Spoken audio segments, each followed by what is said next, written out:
Officer, officer, help me if you would. I'm afraid that someone has been up to no good. When I got home tonight I noticed all her things were gone, but for some odd reason I left all mine alone.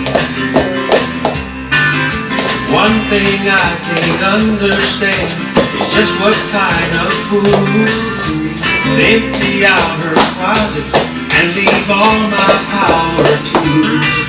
Strange as it may sound, it must have been a gang of those who like to go out on the town dressed up in women's clothes. That's the only explanation.